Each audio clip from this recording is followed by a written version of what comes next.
അസ്സലാമു അലൈക്കും. അപ്പൊ ഉസ്താദിന്റെ ചർച്ചകളൊക്കെ കേട്ട ഒരാളാണ് ഞാൻ.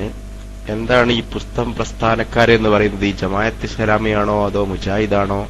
ആരെയാണ് ഉദ്ദേശിച്ചതെന്ന് മനസ്സിലാകുന്നില്ല. ഓക്കെ, അപ്പോ ഞാനൊരു പ്രത്യേക പ്രസ്ഥാനത്തിലൊന്നുമില്ല. ഞാനൊരു മുസ്ലിമായി ജീവിക്കുന്ന ഒരാളാണ്.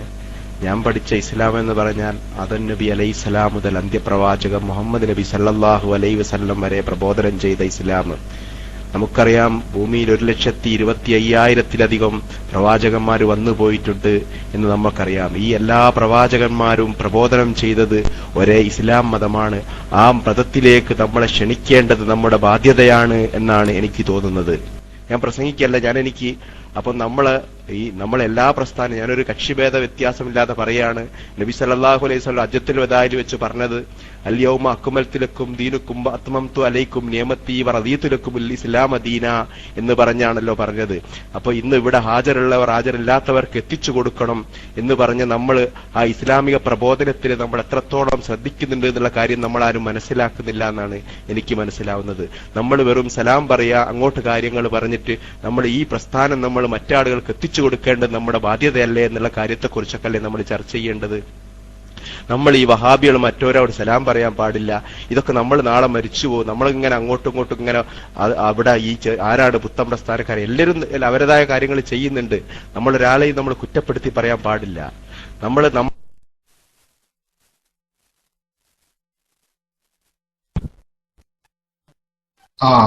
പ്രിയപ്പെട്ട സുഹൃത്ത്, ഒന്ന് ക്ഷമിക്കണം. ഒറ്റ കാര്യം പറയട്ടെ. മൈക്ക് നിങ്ങൾക്ക് ഞാൻ തരും. മൈക്ക് തരും. ഞാൻ ഇപ്പൊ ഡോട്ടിട്ട് എന്തിനാന്ന് വെച്ചാല് ഒരു വിഷയം പറയാനാ. കാരണം നിങ്ങൾക്ക് എത്ര സമയം പറയാനുണ്ട് എന്ന് എനിക്കറിയില്ല. നിങ്ങൾ അങ്ങനെ നീണ്ടുപോയാല് അതിപ്പോ ഇത് കേട്ട് വരുന്ന ആളുകൾക്ക് എന്ത് തോന്നും? ഇതെന്താ ഇവിടെ ഇങ്ങനത്തെ ഒരു പ്രസംഗമൊക്കെ നടക്കണമെന്നാ തോന്നുക. മനസ്സിലായില്ലേ? ചോദ്യത്തിന്റെ ശൈലിയിൽ നിന്ന് വിട്ടിട്ട് ഒരു പ്രസംഗത്തിന്റെ ശൈലിക്ക് വരുമ്പോഴേ പല തെറ്റിദ്ധാരണകൾ ഉണ്ടാകാൻ സാധ്യതയുണ്ട്. അതുകൊണ്ട് മാത്രം ഡോട്ടിട്ടാണ്. അതിന് ഡോട്ടിടേണ്ടി വന്നതിൽ നിങ്ങളോട് ക്ഷമ ചോദിക്കുന്നു. അതിനിടക്ക് നിങ്ങൾ പറഞ്ഞതിൽ വലിയ സന്തോഷം. ആദം നബി അലൈഹി സ്വലാം മുതൽ നബി സല്ലല്ലാഹു അലൈഹി വസല്ലം തങ്ങൾ വരെയുള്ള എല്ലാ പ്രവാചകന്മാരും പ്രബോധനം ചെയ്ത ഇസ്ലാമിനെയാണ് ഞാൻ അംഗീകരിക്കുന്നത്. അൽഹംദുലില്ലാഹ്, ആ ഇസ്ലാമിനെ അംഗീകരിച്ച് ജീവിക്കാൻ അള്ളാഹു നമുക്കൊക്കെ തൗഫീഖ് നൽകട്ടെ. പക്ഷെ ആ കൂട്ടത്തിൽ നിങ്ങൾ ഒന്ന് രണ്ട് കാര്യങ്ങൾ പറഞ്ഞത് നിങ്ങളുടെ ചില ധാരണ പിശകുകളായി ഞങ്ങൾ മനസ്സിലാക്കേണ്ടി വരികയാണ്. കാരണം നിങ്ങൾ പറഞ്ഞു ഇവിടെ സലാം പറയണോ പറയണ്ടേ എന്നൊന്നല്ല നമ്മൾ ചർച്ച ചെയ്യേണ്ടതെന്നാ. അത് ഇസ്ലാമിന്റെ നിയമല്ലേ? ഇസ്ലാമിനെയാണ് നമ്മൾ അംഗീകരിക്കേണ്ടത് നിങ്ങൾ പറയുന്നു. അതേ സ്ഥാനത്ത് സലാം പറയണോ പറയണ്ടേന്ന് ചർച്ച ചെയ്യേണ്ട കാര്യമില്ല നിങ്ങൾ പറയുന്നു. ഇസ്ലാം ചർച്ച ചെയ്ത ഒരു വിഷയമാണ് സലാം ആരോടൊക്കെ പറയണം, ആരോടെല്ലാം പറയണ്ട. അപ്പൊ ഇസ്ലാമിന്റെ കാര്യം വരുമ്പോ എല്ലാം വരും സുഹൃത്തെ. ഇസ്ലാം എന്ന് പറഞ്ഞാൽ ആദം നബി മുതൽ ഇങ്ങോട്ട് പോകുന്നത് എന്ന് പറഞ്ഞാല് അത് കേവലം എന്തെങ്കിലും ഒരു സിദ്ധാന്തമല്ല. ഇസ്ലാം എന്ന് പറഞ്ഞാൽ പരിപൂർണമായ, സമ്പൂർണമായ, സർവകാലികമായ ഒരു ജീവിത പദ്ധതിയാണ് പരിശുദ്ധ ഇസ്ലാം. അതുകൊണ്ട് മനുഷ്യ സമൂഹത്തിന്റെ ജീവിതത്തെ എങ്ങനെയും ബാധിക്കുന്ന ഏത് വിഷയവും പരിശുദ്ധ ഇസ്ലാമിന്റെ ചർച്ചയിൽ വരും. മനസ്സിലായോ? അപ്പൊ ഇസ്ലാമിന്റെ ചർച്ചക്ക് അപ്പുറത്തൊന്നുമില്ല. നിങ്ങൾ പറഞ്ഞ വിഷയക്ക് ഇസ്ലാം ചർച്ച ചെയ്യുന്നുണ്ട്. ഇസ്ലാമിന്റെ ചർച്ചയിൽ ആരോടാ സലാം പറയേണ്ടതുണ്ട്? പരിശുദ്ധ ഖുർആൻ അത് ചർച്ച ചെയ്യുന്നുണ്ട്. നബി സല്ലല്ലാഹു അലൈഹി വസല്ലം നിങ്ങൾ ചർച്ച ചെയ്യുന്നുണ്ട്. നിങ്ങൾ പറഞ്ഞ അതൊന്നും വേണ്ട, ഞാനൊരു സോഷ്യൽ മുസ്ലിമാണ്. റസൂലുള്ളാഹിന്റെ കാലത്ത് സോഷ്യൽ മുസ്ലിം എന്നൊരു മുസ്ലിം ഉണ്ടായിരുന്നു. ആദം നബി അലൈഹി ഇസ്ലാമിന്റെ കാലത്ത് സോഷ്യൽ മുസ്ലിം എന്നൊരു മുസ്ലിം ഉണ്ടായിരുന്നു. ഇപ്പം മുസ്ലിമിന്റെ കൂടെ സോഷ്യൽ എന്ന് പറഞ്ഞിട്ടൊരു അഡ്ജക്റ്റീവ് കൂട്ടേണ്ടി വന്നത് എന്തുകൊണ്ടാ? അത് നമ്മൾ ആലോചിക്കുക. നിങ്ങൾക്ക് ഓരോരുത്തർക്കും ഓരോന്ന് കൂട്ടണം. മുജാഹിദാന്ന് കൂട്ടണം, ജമാഅത്താന്ന് കൂട്ടണം, തെബലീഗാന്ന് കൂട്ടണം, സുന്നിയാന്ന് കൂട്ടണം, നിങ്ങൾ സോഷ്യലാന്ന് കൂട്ടണം. എന്തുകൊണ്ടാണ് നിങ്ങൾക്ക് സോഷ്യൽ എന്നതിന്റെ പിന്നാലെ കൂട്ടേണ്ട ആവശ്യം വന്നത്? പണ്ടതിന്റെ ആവശ്യമില്ലായിരുന്നല്ലോ. ഇപ്പം തന്നെ ആവശ്യം വന്നത് കുറെ വേറെ പലതും വന്നതുകൊണ്ടാ. അപ്പൊ നിങ്ങൾ ഒന്ന് തിരഞ്ഞെടുത്ത് അതേതാ സോഷ്യൽ. എന്താണ് ഈ സോഷ്യൽ എന്ന് പറഞ്ഞാൽ ഞങ്ങൾക്കത് മനസ്സിലാവണില്ല. മുജാഹിദ് എന്ന് പറഞ്ഞാൽ എന്താന്ന് മനസ്സിലാവും. അവരുടെ ആശയം ഇന്നതാന്ന് അവര് പഠിപ്പിച്ചിട്ടുണ്ട്, അതുകൊണ്ട് മനസ്സിലാവും. ജമാഅത്ത് പറഞ്ഞാൽ ഇന്നതാന്ന് മനസ്സിലാവും. സുന്നി എന്ന് പറഞ്ഞാൽ ഇന്നതാന്ന് മനസ്സിലാവും. തെബലീഗ് എന്ന് പറഞ്ഞാൽ ഇന്നതാന്ന് മനസ്സിലാവും. ഓരോ വിഭാഗത്തിന്റെയും ആശയങ്ങൾ മനസ്സിലാക്കുമ്പോ അവരൊക്കെ ഇന്നതാണ് എന്ന് നമുക്ക് പറയാൻ കഴിയും. അതേ സ്ഥാനത്ത് സോഷ്യൽ മുസ്ലിം എന്ന് പറഞ്ഞാൽ എന്താണ് എന്ന് സത്യത്തിൽ എനിക്ക് ഇതുവരെ മനസ്സിലായിട്ടില്ല. ഞാൻ എന്റെ ഒരു അറിവ് കുറവ് പറയാണ്. ഞാൻ ചില കാര്യങ്ങളിലൊക്കെ ചില സൈറ്റുകളിലൊക്കെ പരിശോധിക്കുമ്പോൾ ചില ആളുകളെ കുറിച്ച് പരിചയപ്പെടുന്ന സ്ഥലത്ത് സോഷ്യൽ മുസ്ലിം എന്ന് കാണാം. അപ്പൊ എനിക്ക് എന്തൊക്കെ സോഷ്യൽ മുസ്ലിം എന്ന് പറഞ്ഞാൽ അത് വ്യക്തമായി മനസ്സിലാക്കാൻ എനിക്ക് സാധിച്ചിട്ടില്ല. ഏതായാലും നിങ്ങളിപ്പോ ഒരു സോഷ്യൽ മുസ്ലിം എന്ന് പറഞ്ഞത് കൊണ്ട് നിങ്ങളോട് തന്നെ ചോദിക്കാലോ, എന്താണ് ഈ സോഷ്യൽ മുസ്ലിം എന്ന് പറഞ്ഞാല്? അത് നിങ്ങളൊന്ന് പറഞ്ഞു തന്നാൽ വളരെ ഉപകാരമായി. ഒന്ന് മൈക്കെടുത്ത് പറഞ്ഞാല് വളരെ നന്നായിരുന്നു. ഞാൻ മൈക്ക് വിടാം.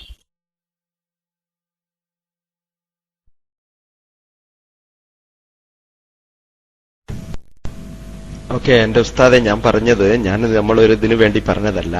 അതായത് നമ്മൾക്കറിയാം പരിശുദ്ധ ഖുർആനും അതിന്റെ നബി സല്ലല്ലാഹു അലൈഹി വസല്ലമയുടെ സുന്നത്തും അനുസരിച്ച് ജീവിക്കുന്നവരാണ് മുസ്ലിം എന്ന്.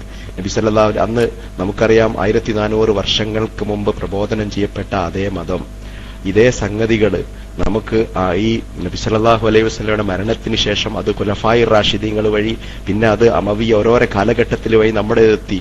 ഈ ധർമ്മം ഏത് സംഘടനയാണ് നമ്മൾ ചെയ്യുന്നത്? അപ്പൊ നമ്മൾ ലാ ഇസ്ലാമ ഇല്ലാബൽ ജമാഅത്തി വലാ ജമാഅത്ത ഇല്ലാബൽ ഇതാഅത്തി വലാ ഇതാഅത്ത ഇല്ലാബൽ, അത് പറഞ്ഞത് തെറ്റാണ്. ആ സംഘടനയില്ലാതെ ഇസ്ലാമില്ല.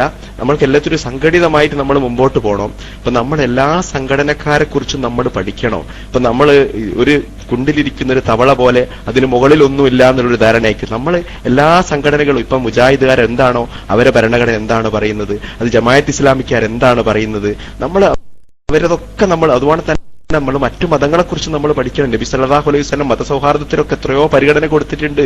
അന്ന് നമ്മളൊരാളെയും എല്ലാ മതത്തെയും നമ്മൾ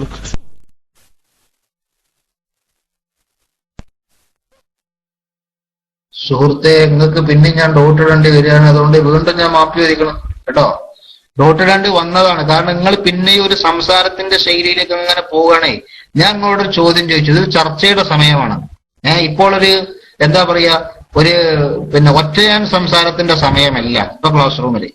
അപ്പൊ ഞാൻ നിങ്ങളോട്, നമ്മളൊരു ചർച്ചയ്ക്ക് ഇരുന്നപ്പോ ഞാൻ നിങ്ങളോട് സ്വാഭാവികമായിട്ട് ചോദിച്ചു, എന്താ സോഷ്യൽ മുസ്ലിം എന്ന് പറഞ്ഞാല്? നിങ്ങളത് പറഞ്ഞിട്ടില്ല. എന്താണ് സോഷ്യൽ മുസ്ലിം എന്ന് പറഞ്ഞാല് നിങ്ങൾ പറഞ്ഞില്ല. നിങ്ങൾ അതിന്റെ അടുത്ത് വേറെ പലതും പറഞ്ഞു. എന്താണ് മുജാഹിദ് എന്ന് പഠിക്കണം. അത് പഠിച്ചല്ലോ ഞങ്ങൾ സുഹൃത്തെ. ഞങ്ങൾ എന്താണ് മുജാഹിദ് എന്ന് പഠിച്ചു, എന്താണ് ജമാഅത്ത് എന്ന് പഠിച്ചു.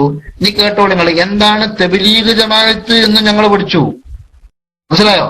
അതൊക്കെ പഠിച്ചപ്പോഴാണ് ഞങ്ങൾക്ക് ചില കാര്യങ്ങൾ പറയേണ്ടി വന്നത്. കാരണം എന്താ പറയുക, നിങ്ങൾ പറഞ്ഞ സോഷ്യൽ മുസ്ലിമിന്റെ ഒരു അർത്ഥം ഞാൻ മനസ്സിലാക്കുന്നു. അതായത് മുസ്ലിമീങ്ങളിൽപ്പെട്ട മറുവിഭാഗത്തെ മറ്റു വിഭാഗങ്ങളിൽ നിന്ന് ഒരു കുറ്റവും ആരെ പറ്റിയും പറയാൻ പാടില്ല, അല്ലെ? ഒരു വിഭാഗത്തെ പറ്റി ഒരു കുറ്റവും പറയാൻ പാടില്ല. നമ്മൾ എന്താക്കുക, നമ്മളെ വൈക്ക് അങ്ങനെ പ്രബോധന പ്രവർത്തനം നടത്തിയിട്ട് അങ്ങനെ പോവുക. ഇതാണ് ഈ സോഷ്യൽ മുസ്ലിം എന്ന് പറഞ്ഞതിന്റെ മീനിങ് എന്നാണ് എനിക്ക് തോന്നുന്നത്. അങ്ങനെയാണോ സുഹൃത്തെ? ആണെങ്കിൽ അനുസരിച്ചേക്ക് അങ്ങനെയാണോ? അതാണ് സോഷ്യൽ മുസ്ലിം എന്ന് പറഞ്ഞാല് ആരെ പറ്റി നമ്മളൊന്നും പറയരുത്, മുസ്ലിമീങ്ങളായിട്ട് ആരെ പറ്റി എന്താക്കരുത്, ഒന്നും പറയരുത്, നമ്മൾ അങ്ങനെ പോകാന്നാണോ ഒരു സോഷ്യൽ മുസ്ലിം എന്ന് പറയുന്ന അർത്ഥം? ആണെങ്കിൽ ഒന്ന് ശരിക്കും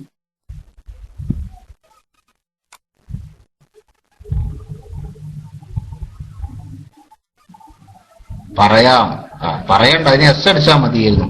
പറയേണ്ട ആവശ്യമില്ല. കാരണം അത് പറയാൻ മൈക്കെന്ന് ഞങ്ങൾ ഞാൻ അതിനൊരു 5 മിനിറ്റ് പ്രസംഗിക്കും, ബുദ്ധിമുട്ടല്ലേ?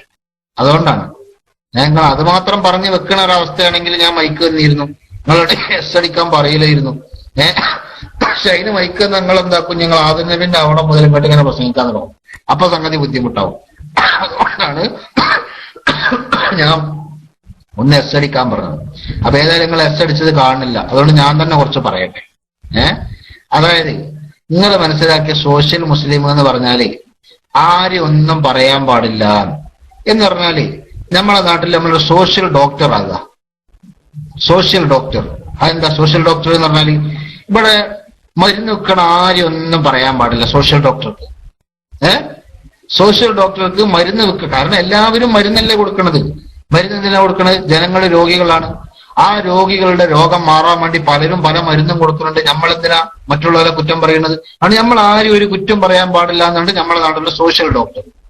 സോഷ്യൽ ഡോക്ടർ വീടിന്റെ പടിക്കല് പിറ്റേന്ന് വേറൊരു ഡോക്ടർ വന്ന് ആ ഡോക്ടർ അയാളുടെ അടുത്ത് വരുന്ന രോഗികളോട് പറയുന്നത്, നിങ്ങൾ പെയിൻ കില്ലർ നന്നായി കഴിക്കണം എന്നാണ്. ഊരവേദന എന്ന് പറഞ്ഞ് വരുന്നാക്കി ഇയാൾ ഡസൻ കണക്കിന് പെയിൻ കില്ലറിന്റെ എഴുതി കൊടുക്കും. ഈ നേരത്തെ പറഞ്ഞ സോഷ്യൽ ഡോക്ടർ പ്രതികരിക്കണോ പ്രതികരിക്കാതിരിക്കണോ? നമ്മളൊന്ന് പറയും. Social doctor പ്രതികരിക്കണോ പ്രതികരിക്കാതിരിക്കണോ? പ്രതികരിച്ച ഞങ്ങൾ പറയുമേ അയാൾ എന്തിനാ ഓല കുറ്റം പറയണത്? പ്രതികരിക്കാതിരുന്നാൽ ബുദ്ധിയുള്ളവർ എന്ത് പറയും? ഇങ്ങനെ പെയിൻ കില്ലർ രോഗികൾക്ക് കൊടുത്താൽ ആ രോഗിയുടെ ശരീരത്തിനുണ്ടാകുന്ന ആന്തരിക അവയവങ്ങൾക്കുണ്ടാകുന്ന കുഴപ്പം മുൻകൂട്ടി കാണാൻ പറ്റുന്ന ഡോക്ടർ അതിനെതിരെ പ്രതികരിക്കാൻ അദ്ദേഹത്തിന് ബാധ്യത ഉണ്ടോ ഇല്ലേ? സമൂഹം ഒന്നടങ്കം പറയും ആ ഡോക്ടറുടെ ബാധ്യതയാണ് പ്രതികരിക്കേണ്ടത്. എന്നാ ഇതേ ബാധ്യത ഇതുപോലത്തെ മരുന്ന് വെക്കണോലാണ് ജമാഅത്തുകാരെന്നും മുജാഹിദെന്നും തബ്ലീഗുകാരെന്നും മനസ്സിലാക്കിയ മതത്തിന്റെ, അതായത് ആത്മാവിന്റെ ഡോക്ടർമാരായ പണ്ഡിതന്മാർക്കുണ്ട്. മനസ്സിലായെങ്കിൽ അപ്പൊ ഡോക്ടർ സോഷ്യൽ ഡോക്ടറാന്ന് പറഞ്ഞാൽ മിണ്ടാതെക്കാൻ പറ്റൂല. യഥാർത്ഥ ഡോക്ടറുടെ ധർമ്മം എന്താണ്? അവിടെ വ്യാജമരുന്ന് വിൽക്കുന്നവനെ തുറന്നു കാണിക്കണം സമൂഹത്തിന്റെ മുമ്പിൽ. കാരണം എന്താ? അല്ലെങ്കിൽ ആളുകളുടെ തടി കേടുവരും. ആ തടി കേടുവരാതിരിക്കാൻ തന്നെ കൊണ്ടാകുന്നത് താൻ പഠിച്ച അറിവ് ചെലവഴിക്കേണ്ടത് ഡോക്ടറുടെ ബാധ്യതയാണ്.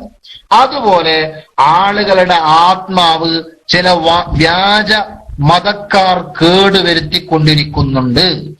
അത് തുറന്നു പറയേണ്ടത് അതേക്കുറിച്ച് പഠിച്ച മതപണ്ഡിതന്മാരുടെ ബാധ്യതയാണ്. ഈ ബാധ്യതാ നിർവഹണം നടത്തേണ്ടത് പരിശുദ്ധ ഖുർആനിന്റെ അധ്യാപനമാണ്. നബി സല്ലല്ലാഹു അലൈഹി വസല്ലം പഠിപ്പിച്ചതാ. അത് നിങ്ങൾ നോക്കി, ആദം നബി മുതൽ ഇങ്ങോട്ട് നടന്നത് നിങ്ങൾ പറയുന്നുണ്ടല്ലോ. ആദം നബി അലൈഹി ഇസ്ലാമിന്റെ കാലം മുതലുള്ള എല്ലാ പ്രവാചകന്മാരുടെയും ചരിത്രം, പരിശുദ്ധ ഖുർആൻ എടുത്തു പറഞ്ഞ എല്ലാ പ്രവാചകന്മാരുടെയും ചരിത്രങ്ങളൊന്ന് പരിശോധിച്ച് നോക്ക്. എല്ലാ പ്രവാചകന്മാരും അക്കാലത്തുള്ള എല്ലാ വ്യാജന്മാർക്കെതിരെയും പ്രതികരിച്ചിട്ടുണ്ട്. പ്രതികരിക്കണമല്ലോ. അത് ഞാൻ സോഷ്യലാന്ന് പറഞ്ഞിട്ട് എല്ലാവർക്കും വേണ്ട ഇവിടെ ജീവിക്കുക എന്ന് പറഞ്ഞിട്ട് ആരും നിന്നിട്ടില്ല. അതായത് പ്രതികരിക്കേണ്ടിടത്ത് പ്രതികരിക്കേണ്ടവരാണ് പ്രവാചകന്മാർ. ആ പ്രവാചകന്മാരുടെ അനന്തരാവകാശികളാണ് പണ്ഡിതന്മാർ. അതുകൊണ്ട് പണ്ഡിതന്മാർക്ക് പ്രതികരിക്കേണ്ടി വരും. ഞാൻ നേരത്തെ പറഞ്ഞ ഉദാഹരണം മതിയായ ഉദാഹരണമാണ്. ഡോക്ടർ പ്രതികരിക്കണം, എന്തിന്? ജനങ്ങളെ തടി കേടാകാതിരിക്കാൻ. എന്നാൽ പണ്ഡിതൻ പ്രതികരിക്കണം, എന്തിന്? ജനങ്ങളുടെ ഈമാൻ കേടുവരാതെക്കാൻ. നിങ്ങൾ പറഞ്ഞല്ലോ ഞാനൊരു സോഷ്യൽ ഇസ്ലാമാണ്. ഞാൻ ചോദിക്കട്ടെ നിങ്ങളോട്, നിങ്ങൾക്ക് സുന്നികളുടെ ആശയമാണോ നിങ്ങൾക്കുള്ളത്? മുജാഹിദിന്റെ ആശയമാണോ നിങ്ങൾക്കുള്ളത്? ജമാഅത്തിന്റെ ആശയമാണോ നിങ്ങൾക്കുള്ളത്? ഒരു മറുപടി പറയും. അവനെ ഞാൻ അതൊന്നല്ല സോഷ്യലാണ് എന്ന് പറഞ്ഞാൽ പിന്നെ അതിന്റെ അർത്ഥം എന്താ? ഞാൻ അതൊന്നല്ല, ഞാൻ സോഷ്യലാണ് എന്ന് പറഞ്ഞാൽ നിങ്ങളുടെ ആശയം എന്താണ്? ഞങ്ങൾ പിന്നെ വ്യക്തമായി ചോദിക്കേണ്ടി വരും. അള്ളാഹുവിനെ കുറിച്ച് നിങ്ങളുടെ കാഴ്ചപ്പാട് എന്താണ്? അങ്ങനെ ചോദിക്കേണ്ടി വരും. പിന്നെ അള്ളാഹുവിനെ കുറിച്ച് നിങ്ങളുടെ കാഴ്ചപ്പാട് എന്താണ്? ആ കാഴ്ചപ്പാട് നിങ്ങൾ പറയുമ്പോ ഒരുപക്ഷെ നിങ്ങളുടെ കാഴ്ചപ്പാട് സുന്നികളുടെ കാഴ്ചപ്പാടാകണം, അല്ലെങ്കിൽ മുജാഹിദിന്റെ കാഴ്ചപ്പാടാകണം, ജമാഅത്തുകാരന്റെ കാഴ്ചപ്പാടാകണം, തബ്ലീഗുകാരന്റെ കാഴ്ചപ്പാടാകണം, അല്ലെങ്കിൽ ഇവർക്ക് ആർക്കും ഇല്ലാത്ത വേറൊരുത്തന്റെ കാഴ്ചപ്പാടാകണം. ഏത് കാഴ്ചപ്പാടാണെങ്കിലും ആ കാഴ്ചപ്പാട് പരിശുദ്ധ ഖുർആനിനോട് ഒക്കുന്നതാണോ അല്ലാത്തതാണോ എന്ന് പരിശോധിക്കണം. അങ്ങനെ പരിശോധിച്ചിട്ട് പരിശുദ്ധ ഖുർആനിന് വിരുദ്ധമാണെന്ന് കണ്ടാൽ ഞങ്ങൾ പറയും നിങ്ങളും വ്യാജനാണ് എന്ന് പറയും. അപ്പൊ ഞങ്ങൾ പറയും പുതിയൊരു സോഷ്യൽ എന്നൊരു സാധനം വന്നിക്കണ്, അതും വ്യാജനാണ്. മുജാഹിദ് എന്നൊരു സാധനം വന്നിന്, അത് വ്യാജനാണ്.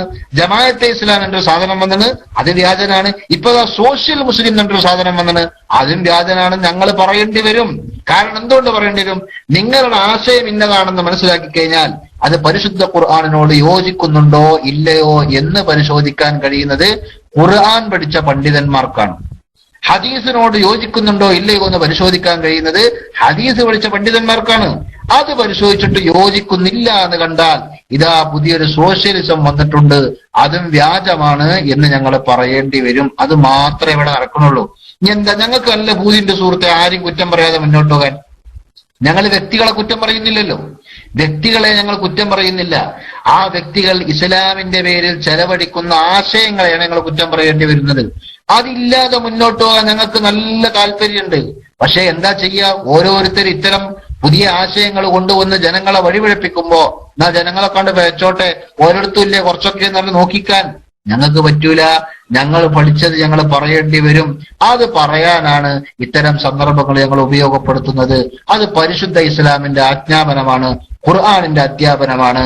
അതാണ് ആദം നബി അലൈഹി ഇസ്ലാം മുതൽ എല്ലാ പ്രവാചകന്മാരും നടത്തിയിട്ടുള്ള പ്രബോധന പ്രവർത്തനങ്ങളുടെ ഒരു പ്രധാന ഭാഗം എന്ന് മാത്രം ഓർമ്മപ്പെടുത്തി ഞാൻ മൈക്ക് കൊടുക്കുന്നു.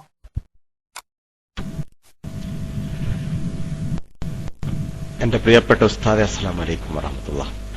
ഓക്കെ, അതായത് ഞാൻ പറഞ്ഞു വന്നത് ഞാൻ സോഷ്യൽ അങ്ങനെ ഒരു സംഘടന ഉണ്ട് എന്ന് പറഞ്ഞതല്ല സുഹൃത്തെ, പ്രിയപ്പെട്ട ഉസ്താദെ. അതായത് ഞാൻ പറഞ്ഞത് ഞാൻ ജമാഅത്ത് ഇസ്ലാമിയുടെ ആശയം കണ്ടിട്ടുണ്ട്, മുജാഹിദ് പ്രസ്ഥാനത്തിൻ്റെത് കണ്ടിട്ടുണ്ട്, തബ്ലീഗ് ജമാഅത്തിൻ്റെത് കണ്ടിട്ടുണ്ട്, സുന്നിയുടെ കണ്ടിട്ടുണ്ട്. എന്റെ വീടിന്റെ അടുത്ത് സുന്നിയുടെ വലിയ മസ്ജിദും കാര്യങ്ങളൊക്കെ ഉള്ളതാണ്. എല്ലാ പ്രസ്ഥാനവും എനിക്ക് അറിയുന്നതാണ്. എനിക്ക് ഞങ്ങളെ മഹല്ല് തന്നെ സുന്നി ഉസ്താദാണ്. അവിടെ വയല് പരമ്പരകൾ നടക്കാറുണ്ട്, ഞാൻ വയല് കേൾക്കാറുണ്ട്, എല്ലാ കാര്യങ്ങളും എനിക്കറിയാം. അതേപോലെ ജമാഅത്ത് ഇസ്ലാമി അടുത്ത മഹല്ലുണ്ട്. അപ്പോൾ ഞാൻ പറഞ്ഞത് എന്താന്ന് പറഞ്ഞാല്, നമ്മളൊരു എല്ലാ രാശിയും നമ്മൾ മനസ്സിലാക്കുമ്പോൾ, ഇപ്പോൾ ഉദാഹരണം പറയുകയാണെങ്കിൽ ഈ ജുമാ കുത്തുബയുടെ കാര്യം നമ്മൾ എടുക്കുകയാണെങ്കിൽ നമുക്കറിയാം, നബി സല്ലല്ലാഹു അലൈഹി വസല്ലമയുടെ കാലത്ത് അറബിയിലായിരുന്നു കുത്തുബ നടത്തിയത്. അന്ന് നബി സല്ലല്ലാഹു അലൈഹി വസല്ലം വാള് പിടിച്ചിരുന്നു. എന്താണ് കാരണം? അന്ന് ശത്രുക്കളെ പേടിച്ചിട്ട് വാള് പിടിച്ചിരുന്നു. പക്ഷെ അന്ന് ആ ആനുകാലിക സംഭവം, അന്നത്തെ വിഷയത്തിലുള്ള ചർച്ചകളായിരുന്നു ഓരോ ആഴ്ചയിലും നടന്നിരുന്നത്. പക്ഷെ ഇപ്പോൾ നമ്മൾക്ക് ഒരാഴ്ച ഒരു മുസ്ലിമിന് എന്താണ് കൊടുക്കേണ്ടത്, പറഞ്ഞു കൊടുക്കേണ്ടത്, അതാണ് നമ്മൾ പറഞ്ഞു കൊടുക്കേണ്ടത്. ഒരാഴ്ച നമ്മൾ ഉത്ബോധനം നമ്മൾ പറഞ്ഞു കൊടുക്കണം. ഞാനൊരു സംവാദത്തിന് ശ്രദ്ധിയാൽ എനിക്ക് അറിയുന്ന കുറച്ച് കാര്യങ്ങൾ ഞാൻ നിങ്ങളോട് പങ്കുവെക്കുകയാണ്. ഞാൻ അങ്ങനെ എല്ലാവരെയും സ്നേഹിക്കുന്നു, എല്ലാവരെയും എനിക്കിഷ്ടമാണ്. ഞാൻ എന്റെ പരമ്പരാഗത വരെ ഞാനൊരു സുന്നി കുടുംബത്തിൽ ജനിച്ച ആളാണ്.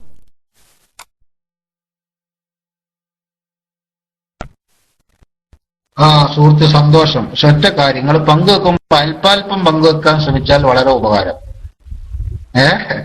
കേട്ടോ, ഒന്നായിട്ട് പങ്കുവെച്ചാലേ അത് താങ്ങാനുള്ള വോൾട്ടേജ് ഇല്ലാത്ത പല ആൾക്കാരും ഇവിടെ ഉണ്ടാവും. അതുകൊണ്ടാണ് അല്പാൽപ്പം പങ്കുവെച്ചാല് എന്താണ് ആ പങ്കുവെച്ചതെന്ന് എല്ലാവർക്കും മനസ്സിലാവും. ഇപ്പൊ പങ്കുവെച്ചുമെന്ന് നമുക്ക് കുറെ മനസ്സിലായി. കാരണം നിങ്ങളെ കൽവിൽ കുറെ തെറ്റിദ്ധാരണ ഉണ്ട്. നിങ്ങൾ പറഞ്ഞ എന്താ?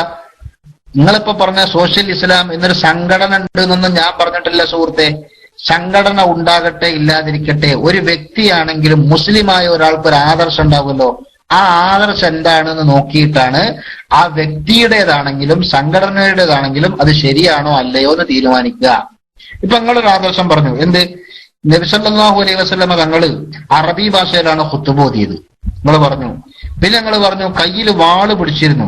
അതിന്റെ കാരണം എന്താ വെച്ചാൽ ശത്രുക്കളെ പേടിച്ചിട്ടാണ് എന്ന് പറഞ്ഞു. അപ്പൊ നിസ്കരിച്ചുമ്പോ പേടിയില്ല, ഖുത്ബ ഓതുമ്പോ മാത്രമേ പേടിയുള്ളൂ? അറിയായിട്ട് ചോദിക്കുക കേട്ടോ, അറിയായിട്ട് ചോദിക്കാണ്. നിസ്കരിക്കുമ്പോ പേടിയില്ലേ? ഈ ഖുത്ബ ഓതുമ്പോ മാത്രം പേടി? ഖുത്ബ കണ്ടു കഴിഞ്ഞാൽ പേടി തീർന്നോ? അല്ല, വാങ്ങൊടുക്കുമ്പോ ആർക്കും പേടില്ലേ? ബിലാൽ റളിയല്ലാഹു അൻഹു മക്കത്ത് വാങ്ങൊടുത്തിരുന്ന, മദീനത്ത് വാങ്ങൊടുത്തല്ലോ. അപ്പൊ കയ്യിൽ എന്താ വാള് പിടിക്കാത്ത? പേടിയില്ല ശത്രുവിനെ? ഇല്ലേ? എന്താ സുഹൃത്തെ നിങ്ങൾ ഈ പറ? അപ്പൊ നിങ്ങൾ മനസ്സിലാക്കി കൊടുത്ത് പേച്ചതണ്ടങ്ങള്. ഞാൻ വേറൊന്ന് ചോദിക്കട്ടെ. നബി സല്ലല്ലാഹു അലൈഹി വസല്ലമയുടെ കാലശേഷം, നബി സല്ലല്ലാഹു അലൈഹി വസല്ലം തങ്ങളുടെ കാലശേഷം അന്ന് കയ്യിൽ വടി പിടിച്ചിരുന്നു എന്ന ഹദീസിലുള്ളത്. വാളല്ല കേട്ടോ, വടിയാ പിടിച്ചത്. എന്തിന്? ശത്രുക്കളെ പേടിച്ചിട്ടേ. എന്താ വടി എന്ന് പറഞ്ഞത്? ശത്രു എന്ന് പറഞ്ഞാൽ എന്താ? പല്ലിയ അല്ലേ? റസൂലുള്ളാഹി സ്വല്ലല്ലാഹു അലൈഹി വസല്ലം ഖുത്ബ ഓതിയ സമയത്ത് ഒന്നാമത്തെ ഖുത്ബ കഴിഞ്ഞിട്ട് ഇടയിൽ ഇരുന്നിരുന്നു. എന്തിനാ ഇരുന്നത്? നിങ്ങൾ പറയും. നബി സല്ലല്ലാഹു അലൈഹി വസല്ലം ഞങ്ങൾ കയ്യിൽ വടി പിടിച്ചു. സിദ്ദീഖ് റളിയല്ലാഹു അൻഹു കയ്യിൽ വടി പിടിച്ചു. ഉമർ റളിയല്ലാഹു അൻഹു അതേ വടി പിടിച്ചു. ബഹുമാനപ്പെട്ട ഉസ്മാൻ റളിയല്ലാഹു അൻഹു അതേ വടി കയ്യിൽ പിടിച്ചിട്ടാ ഖുത്ബ ഓതിയത്. കലാപകാരികൾ ഉസ്മാൻ റളിയല്ലാഹു അൻഹുവിന്റെ കാലഘട്ടത്തിൽ ഉസ്മാൻ റളിയല്ലാഹു അൻഹുവിനെ വളഞ്ഞു വെക്കുകയും മദീനത്തെ പള്ളിയിൽ നിന്ന് ആ വടിയെടുത്ത് പൊട്ടിച്ചു കളയുകയും ചെയ്തപ്പോൾ ആ വടി കൂട്ടിക്കെട്ടിയിട്ടാണ് ഉസ്മാൻ ബിൻ അഫ്ഫാൻ റളിയല്ലാഹു അൻഹു അടുത്ത വെള്ളിയാഴ്ച മുതൽ ഖുതുബക്ക് മിമ്പറിൽ പിടിച്ചത് എന്ന ചരിത്രത്തിൽ കാണുന്നു. വലിയ ശത്രുക്കൾ വാളും കൊണ്ട് വരുന്നത് പേടിച്ചിട്ടാണോ ഈ കൂട്ടിക്കെട്ടിയ വടിയും കയ്യെ പിടിച്ചിട്ട് ഖുതുബ ഓതുന്നത്? അങ്ങനെ മനസ്സിലാക്കാനുള്ള ബുദ്ധി സുഹൃത്തെ ഞങ്ങൾക്കില്ല. അതാണ് അവിടുത്തെ പ്രശ്നം. മനസ്സിലായോ? പിന്നെ ഞാനൊന്ന് ചോദിക്കട്ടെ, എന്തിനാ നബി സല്ലല്ലാഹു അലൈഹി വസല്ലം വെള്ളിയാഴ്ച ഉച്ചക്കന്നെ ഖുത്ബ ഓതിയത്? അതൊക്കെ പരിശോധിക്കണമല്ലോ നമുക്ക്. എന്തിനാ വെള്ളിയാഴ്ച ഉച്ചക്കന്നെ ഖുത്ബ ഓതിയത്? അപ്പൊ ഞമ്മക്ക് പറയാ അതന്നേ അവിടെ എന്ന് പറഞ്ഞാല് മദീനത്ത് പിന്നെ കാര്യമായിട്ട് പണിയൊന്നും ഇല്ലാത്ത ദിവസം വെള്ളിയാഴ്ച ചെയ്യുന്നു. അപ്പൊ ആളുകളൊക്കെ അന്ന് കൂടുന്നതുകൊണ്ട് ഉച്ചക്ക് എന്താക്കി? ഖുത്ബ ഓതി. ഞമ്മക്കൊരു കാര്യം ചെയ്യാ, ഞമ്മക്കിവിടെ ഓഫീസിന് അവധി ഇല്ലാത്ത ദിവസം വെള്ളിയാഴ്ച. സ്കൂളിൽ ഉണ്ട്, അന്ന് സ്കൂളുണ്ട്, ഓഫീസുണ്ട്, കടകൾ തുറക്കും, എല്ലാവർക്കും തിരക്കുള്ള ദിവസം വെള്ളിയാഴ്ച. അന്ന് ഉച്ചക്ക് ഉപദേശിക്കാൻ നിന്ന ആൾക്കാർക്ക് സമയം ഉണ്ടാവില്ല. ഏറ്റവും നല്ല ഞായറാഴ്ച. ഉച്ചക്കാണെങ്കിലോ ആളുകളുടെ ക്ഷീണത്തിന്റെയും തിരക്കിന്റെയും സമയം. അതുകൊണ്ട് ഞായറാഴ്ച മഗ്‌രിബിന്റെ ശേഷം ആക്കിയാലോ വെള്ളിയാഴ്ചത്തെ ഖുത്ബ? അതെന്താ പറ്റായി? നിങ്ങൾ അതിനൊക്കെ ഒന്ന് ഉത്തരം പറയ് കേട്ടോ. വടി കയ്യിൽ പിടിച്ചതിന് മാത്രം യുക്തി കണ്ടാ പോരങ്ങള്. ആ യുക്തി കാണുന്ന മനസ്സ് വളരെ ചെറിയ മനസ്സാണെന്ന് നിങ്ങൾ ആദ്യം ഒന്ന് തിരിച്ചറിയാം. നമ്മുടെ ബുദ്ധി കൊണ്ട് പലതിനും യുക്തി കാണാൻ നിന്നാല് കാര്യങ്ങൾ വലിയ അപകടത്തിൽപ്പെടും. മനസ്സിലായോ? അങ്ങനെ യുക്തി കണ്ടിട്ട് ചേകനൂർ എന്തൊക്കെ പറഞ്ഞു. അവസാനം ചേകനൂരിന്റെ യുക്തിയും കാണാനില്ല, ആളും കാണാനില്ല. അവസാനം തെരഞ്ഞു നോക്കിയിട്ടോ എല്ലും കഷ്ണവും കാണാനില്ല. ആ ഒരവസ്ഥയ്ക്ക് വന്നില്ലേ? അപ്പൊ അങ്ങനെയുള്ള ഒരു അവസ്ഥ നമ്മുടെ ബുദ്ധി മികച്ച ബുദ്ധിയാണെന്ന് നമുക്ക് തോന്നിയിട്ടുണ്ടാകുന്ന ഒരു കുഴപ്പമാണ്. അപ്പൊ നിങ്ങൾക്ക് പല ധാരണ പിശകുകളും വന്നിട്ടുണ്ട്. അത് സമ്മതിക്കാതിരിക്കാൻ നിവർത്തിയില്ല. ഞങ്ങൾ ഒറ്റ കാര്യമേ പറയുന്നുള്ളൂ. നിങ്ങൾ തുടക്കത്തിൽ പറഞ്ഞു നബി സല്ലല്ലാഹു അലൈഹി വസല്ലമ തങ്ങളുടെ സുന്നത്ത് പിൻപറ്റി ജീവിക്കലാണ് നമ്മുടെ ബാധ്യത. അതെ, നബി സല്ലല്ലാഹു അലൈഹി വസല്ലമയുടെ സുന്നത്ത് എന്താ? ജുമാ ഖുത്ബയുടെ വിഷയത്തിൽ അല്ലാഹുവിന്റെ റസൂലിന്റെ സുന്നത്ത് എന്താ? കേട്ടോളൂ, ഞാൻ പറഞ്ഞുതരാം. കുറെ സുന്നത്തുകൾ പറഞ്ഞുതരാം. ഒന്ന്, വെള്ളിയാഴ്ച റസൂലുള്ളാഹി സ്വല്ലല്ലാഹു അലൈഹി വസല്ലം തങ്ങൾ ജുമാന്റെ സമയത്ത് 2 റക്അത്താണ് ഫർള് നിസ്കരിക്കാറുള്ളത്. സാധാരണ ദിവസം പോലെ 4 റക്അത്ത് നിസ്കരിക്കാറില്ല. ആ 2 റക്അത്തിന്റെ മുമ്പ് 2 ഖുത്ബ ഓതാറുണ്ട്. ആ ഖുത്ബ ഓതുമ്പോ ആദ്യത്തെ ഖുത്ബ കഴിഞ്ഞാൽ ഇരിക്കാറുണ്ട്. രണ്ടാമത്തെ ഖുത്ബക്ക് വീണ്ടും എഴുന്നേറ്റ് നിൽക്കാറുണ്ട്. കയ്യിൽ വടി പിടിക്കാറുണ്ട്. വുളൂ ചെയ്യാറുണ്ട്. ഔറത്ത് മറക്കാറുണ്ട്. ഖുത്ബ ഓതുന്ന സമയത്ത് ജനങ്ങളിലേക്കും നിസ്കരിക്കുന്ന സമയത്ത് ഖിബിലയിലേക്കും തിരിഞ്ഞു നിൽക്കാറുണ്ട്. ആ നിസ്കാരത്തിന്റെ ആദ്യം മുതൽ അവസാനം വരെ അറബി ഭാഷ മാത്രമേ പ്രയോഗിക്കാറുള്ളൂ. ഖുത്ബയിലും ആദ്യം മുതൽ അവസാനം വരെ അറബി ഭാഷ മാത്രമേ പ്രയോഗിക്കാറുള്ളൂ. കുറെ സുന്നത്തുകൾ ഇപ്പൊ ഞാൻ എണ്ണി. ഇതെല്ലാത്തിലും അള്ളാഹുവിന്റെ റസൂലിനെ പിൻപറ്റണം എന്നാ ഞങ്ങള് പറയുന്നത്. മനസ്സിലായോ?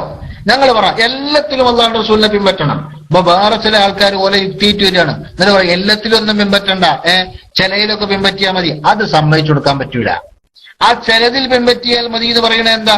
ഓന്റെ യുക്തി എന്താ? ഓന്റെ യുക്തി പകുതി യുക്തിയാണ്. അതെന്താ? നബിതങ്ങൾ അറബിയിൽ ഖുത്ബ ഓതിയതേ അത് അറബി ഭാഷയാണ്, ഓല നാടൻ ഭാഷ. അതുകൊണ്ടാ നമ്മളെന്താക്കിയാ മതി, നമ്മളെ ഭാഷയിൽ ഓതിയാ മതി. അപ്പൊ റസൂലുള്ള അറബിയിൽ നിസ്കരിച്ചതോ അതെന്തിനാ? അത് ഖുത്ബ മാത്രല്ലല്ലോ, ഖുത്ബ കഴിഞ്ഞിട്ട് നിസ്കാരം എന്നൊരു പരിപാടി ഉണ്ടല്ലോ. അതോ അത് നബി സല്ലല്ലാഹു അലൈഹി വസല്ലം അറബി നിസ്കരിച്ച എന്തിനാ? അതോല നാടൻ ഭാഷ ആയതുകൊണ്ടാണ് നമ്മൾ മലയാളത്തിൽ നിസ്കരിച്ചാൽ മതി എന്നാണ്. യുക്തിക്കൊരു അന്തം ഉണ്ട് എന്ന് പറയുന്നു. യുക്തിക്കുമാണ് ഒരു അന്തം. മതം എന്ന് പറഞ്ഞാൽ യുക്തി നോക്കി പറയാനുള്ളതല്ല. പക്ഷെ യുക്തിക്കൊരു അന്തം വേണ്ടേ? ആ യുക്തിക്ക് അന്തം ഉണ്ട് എന്ന് പറയണമെങ്കിൽ നിസ്കാരവും അന്ന് അങ്ങനെ അറബിയിലായതുകൊണ്ടായിരുന്നു നമ്മളെ മലയാളത്തില്. പിന്നെ കയ്യില് വടി പിടിച്ചത് അത് ശത്രുവിനെ പേടിച്ചിട്ടായിരുന്നു.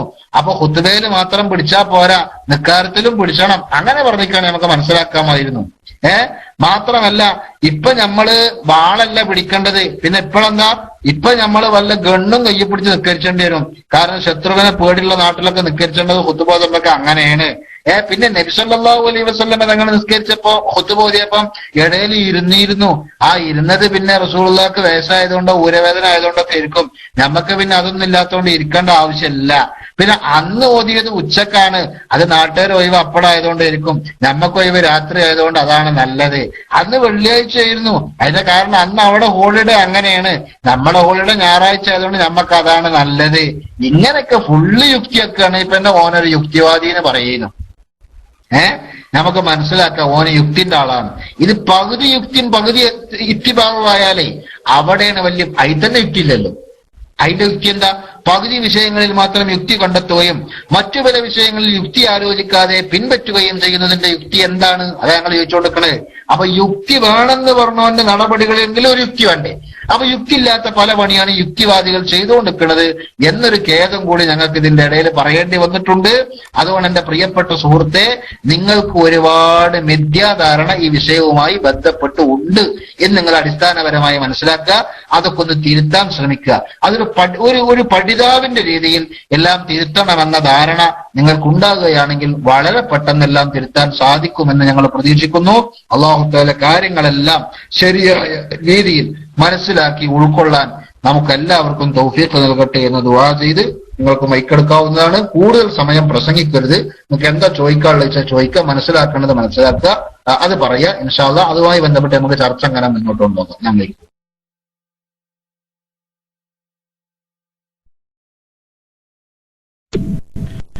വലൈക്കും സലാം വറഹ്മത്തുള്ളാഹി. എന്റെ പ്രിയപ്പെട്ട ഉസ്താദ് എപ്പോഴാണോ എനിക്ക് ഡോട്ട് ഇടുന്നത് അതുവരെയുള്ള സംസാരിക്കാനുള്ളതേ എനിക്കുള്ളൂ. എന്റെ സംസാരം കൂടിപ്പോന്ന് എനിക്ക് എപ്പം നിർത്താൻ പറ്റുമെന്നറിയില്ല. ഓക്കെ, ഇപ്പൊ ഞാനൊരു വാദപ്രതിവാദത്തിന് റെഡിയായി വന്ന ഒരാളൊന്നുമല്ല. എനിക്ക് അങ്ങനെ കൂടുതൽ ഇതിനെക്കുറിച്ച് സംസാരിക്കാനൊന്നും വരികയില്ല. എനിക്ക് ഈ അറിഞ്ഞ കുറച്ച് കാര്യങ്ങൾ ഞാനിവിടെ നിങ്ങളെടുത്ത് പങ്കുവെച്ചു. ഞാൻ മനസ്സിലാക്കിയെടുത്തിരോളം ഈ ജുമയുടെ കാര്യങ്ങളും ഖുതുബയുടെ കാര്യങ്ങളും ഒക്കെ ഞാൻ പറഞ്ഞു. അപ്പോ ഒരു ജമാഅത്ത് പള്ളിയിൽ നമ്മൾ പോയി കഴിഞ്ഞാൽ നമുക്ക് കുറച്ച് ആശയങ്ങൾ ഇവിടെ ഞാൻ എന്റെ അടുത്ത ഈ മഹല്ലില് ഇവിടെ തന്നെ ഞാനിപ്പോ ഈ റാസൽ ഖൈമ എന്നാണ് സംസാരിക്കുന്നത്. ഓക്കെ, ഇവിടെ അതായത് ഇവിടെ ഇപ്പോ അറബി കുത്തുബ കഴിഞ്ഞതിന് ശേഷം അറബി കുത്തുബകൾ അത്യാവശ്യമൊക്കെ എനിക്ക് മനസ്സിലാക്കാൻ കഴിയും. അവര് ആ വിഷയത്തെക്കുറിച്ച് ഓരോരോ ആഴ്ചയിൽ എന്താണ് പ്രസംഗിക്കേണ്ടതെന്ന് ഔക്കാഫ് കൊടുക്കുകയായിരിക്കും ചെയ്യുക. അത് ഇവരിവിടെ വായിച്ചതിന് ശേഷം അതിന്റെ അർത്ഥം ഈ കുത്തുബ കഴിഞ്ഞതിന് ശേഷം മലയാളി സംഘടനകൾ അവരതിന്റെ പരിഭാഷ ജനങ്ങൾക്ക് പറഞ്ഞ് ഇന്നത്തെ കുത്തുബയിൽ എന്താണ് പറഞ്ഞതെന്ന് പറഞ്ഞു കൊടുക്കാറുണ്ട്. അപ്പൊ അതിൽ നിന്നും അതുപോലെ തന്നെ ഇതൊക്കെ വലിയ വലിയ വിഷയമാണ്. നമ്മളിങ്ങനെ ഒരു വാദപ്രതിവാദത്തിന് അത് അങ്ങനെ ചെയ്ത് ഇതാക്കാനുള്ള താല്പര്യം എനിക്ക് അത്ര കൂടുതലായിട്ട് ഉസ്താദ് പറയുന്നത് മാതിരി വിശദീകരിച്ച് പറയാനോ ഇൽമൊന്നുമില്ല. അപ്പൊ ഞാൻ മനസ്സിലാക്കിയെടുത്തിരോളം ഞാൻ പറഞ്ഞു വരുന്നത്, ഞാനിപ്പോ നിങ്ങൾ ഈ സോഷ്യൽ മുസ്ലിം എന്ന് പറഞ്ഞൊരു സംഘടന, ഞാൻ അങ്ങനത്തെ ഒരു സംഘടന, ഞാനൊരു മുസ്ലിമാണ് എന്ന് പറഞ്ഞു ഉദ്ദേശിച്ചിട്ടേ ഉള്ളൂ. അപ്പോ ഇത് വലിയൊരു വിഷയമാണ്. നമ്മളിങ്ങനെ എന്റെ മൈക്ക് എപ്പോഴാണ് ഡോട്ടിടാന്ന് അറിയില്ല കേട്ടോ. അപ്പൊ ആ സമയത്ത് ഞാൻ കട്ടാക്കും. ഞാൻ കുറ്റപ്പെടുത്തി പറയല്ല. ഇൻഷാ അല്ലാഹ് നമുക്ക് കൂടുതൽ നമുക്ക് ഈ വിഷയത്തെക്കുറിച്ച് ഇങ്ങനെ നമുക്ക് ചർച്ചകളൊക്കെ ആയിട്ട് മുമ്പോട്ട് പോകാം. എനിക്കിപ്പോ കുറച്ച് പുറത്തു പോകേണ്ടതുണ്ട്. ഇൻഷാ അല്ലാഹ് നമുക്ക് നാളെയൊക്കെ സംസാരിക്കാൻ ഞാൻ റൂമിൽ വരുന്നുണ്ട്. ഓക്കെ, അപ്പോൾ നമ്മൾ നല്ല കാര്യങ്ങൾക്ക് വേണ്ടി മാത്രം ഇത് അല്ലാഹു സ്വീകരിക്കുമാറാകട്ടെ എന്ന് പ്രാർത്ഥിച്ചുകൊണ്ട് ഞാൻ എന്റെ വാക്കുകൾ ഇൻഷാ അല്ലാഹ് അവസാനിപ്പിക്കുകയാണ്. അസ്സലാമു അലൈക്കും വറഹ്മത്തുള്ളാഹി വബറകാത്ത്. ഞാൻ ഇൻഷാ അല്ലാഹ് പിന്നെ വീണ്ടും വരാം, നാളെ വരാം ഇൻഷാ അല്ലാഹ്. ഓക്കെ, എല്ലാവർക്കും അസ്സലാമു അലൈക്കും.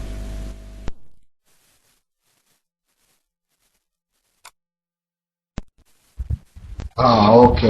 താങ്കളുടെ നല്ല മനസ്സിന് നന്ദി. STVയിലേക്ക് ഹൃദ്യമായ സ്വാഗതം. എന്നും വരണം കേട്ടോ. ഇൻഷാ അല്ലാഹ് കാര്യങ്ങൾ യഥാവിധി മനസ്സിലാക്കി ഓരോന്നോരോന്ന് പഠിക്കാൻ അള്ളാഹു നമുക്ക് എല്ലാവർക്കും തൗഫീഖ് നൽകട്ടെ. പക്ഷെ പഠിക്കണമെങ്കിൽ ഒരു കാര്യം കൂടി ഉണ്ട്. ഞാൻ മനസ്സിലാക്കിയ ചിലത് ഞാനിവിടെ പറഞ്ഞു എന്ന് നിങ്ങൾ പറഞ്ഞപ്പോ, നിങ്ങൾ പറഞ്ഞതിന് ശേഷം ഞാനും ചിലത് പറഞ്ഞല്ലോ. ആ പറഞ്ഞതിൽ നിന്ന് നിങ്ങൾ മനസ്സിലാക്കിയത് ശരിയാണെന്നാണോ അതല്ല തെറ്റാണെന്നാണോ നിങ്ങൾക്ക് മനസ്സിലായതെന്നും കൂടി പറയണം. അപ്പോഴേ പഠനം പൂർത്തിയാവുള്ളൂ. ഏത് നിങ്ങൾ ഇവിടെ പറഞ്ഞു, ഞാൻ മനസ്സിലാക്കിയ ചിലത് ഇവിടെ പറഞ്ഞു, നിങ്ങൾ മനസ്സിലാക്കിയ ചിലതിൽ അബദ്ധങ്ങൾ ഉള്ളത് കൊണ്ട് ഞാനത് തിരുത്തി. ആ തിരുത്തിയത് നിങ്ങൾക്ക് മനസ്സിലായോ ഇല്ലേ നിങ്ങൾ പറയുന്നില്ല, അത് നിങ്ങൾ ചിന്തിക്കുന്നില്ല. അങ്ങനെ പോയാൽ പഠിക്കാൻ കഴിയില്ല കേട്ടോ. തിരുത്തും എന്താക്കണം, അത് ശ്രദ്ധിക്കണം. എന്നിട്ട് അത് നിങ്ങൾക്ക് എന്താണ് മനസ്സിലായതെന്ന് വെച്ചാൽ അത് ആലോചിക്കണം. അങ്ങനെ പഠിക്കാൻ പറ്റും. അങ്ങനെ അത് പറഞ്ഞിട്ട് മുന്നോട്ട് പോവുകയാണെങ്കിൽ നമുക്ക് കാര്യങ്ങളൊക്കെ വളരെ പെട്ടെന്ന് പഠിക്കാൻ പറ്റും. ഏതായാലും നമ്മൾ ഇവിടെ ചെയ്യണ പണി എന്താ വെച്ചാൽ ജനങ്ങൾക്ക് ദീൻ പഠിപ്പിക്കുന്ന പണി തന്നെയാണ് ഇപ്പൊ അതൊക്കെ. പല ആൾക്കാരും ദീനാന്നും പറഞ്ഞിട്ട് പലതും ഇവിടെ ചെലവാക്കാൻ ശ്രമിക്കുന്നുണ്ട്. അതൊന്നും ശരിയല്ല. യഥാർത്ഥ ദീൻ എന്ന് പറഞ്ഞാൽ ഇന്നതാണ് എന്ന് ജനങ്ങൾക്ക് കാണിച്ചു കൊടുക്കും. ഇപ്പൊ നിങ്ങൾ തന്നെ പറഞ്ഞു ഞാനൊന്നും പഠിച്ചിട്ടില്ല, എനിക്ക് വിവരമൊന്നുമില്ല എന്ന് പറഞ്ഞു. ആള് പോയോ? ആള് പോയോ? ആള് പോയിക്കണം. എന്നാ പോയിക്കോട്ടെ കേട്ടാ, മുപ്പര് പോയിക്കണം. ഇനി വിഷയാക്കണം. ഇനി നാളെ വരുമല്ലേ നമുക്ക് ആലോചിക്കാം. അപ്പൊ അത് അങ്ങനത്തെ ഒരു സോഷ്യൽ മുസ്ലിമാണ് വന്നു പോയത്. ഏതായാലും അദ്ദേഹത്തിന് ഇനിയും വരാനും പഠിക്കാനൊക്കെ ഉള്ള അവസരം ഉണ്ടാകട്ടെ എന്ന് നമുക്ക് എപ്പോഴും ദുആ ചെയ്യാം. നല്ല മനസ്സോടെ പഠിക്കണമെന്ന ഉദ്ദേശത്തോടു കൂടി വരുന്ന ആളുകൾക്ക് പഠിക്കാനുള്ള അവസരം STVയിൽ എപ്പോഴും ഉണ്ടാകും എന്ന് വളരെ സന്തോഷത്തോടെ അറിയിക്കുകയാണ്. അല്ലാഹു തആല ക്ലാസ് റൂമിന് വേണ്ടി സേവനം ചെയ്യുന്നവരും ഇവിടെ ചോദ്യകർത്താക്കളായി വരുന്നവരും ഇവിടെ വന്നിരുന്ന് പഠിക്കണമെന്ന് ആഗ്രഹിച്ച് ഇവിടെ വന്നിരിക്കുന്നവരുമായ എല്ലാ നല്ലവർക്കും കാര്യങ്ങൾ ഉൾക്കൊള്ളാനുള്ള വിശാല മനസ്സ് നൽകി അനുഗ്രഹിക്കട്ടെ എന്ന് ദുആ ചെയ്ത് ഞാൻ തൽക്കാലം മൈക്ക് റിലീസ് ചെയ്യാണ്. അടുത്ത ആൾക്ക് മൈക്കിലേക്ക് വരാം.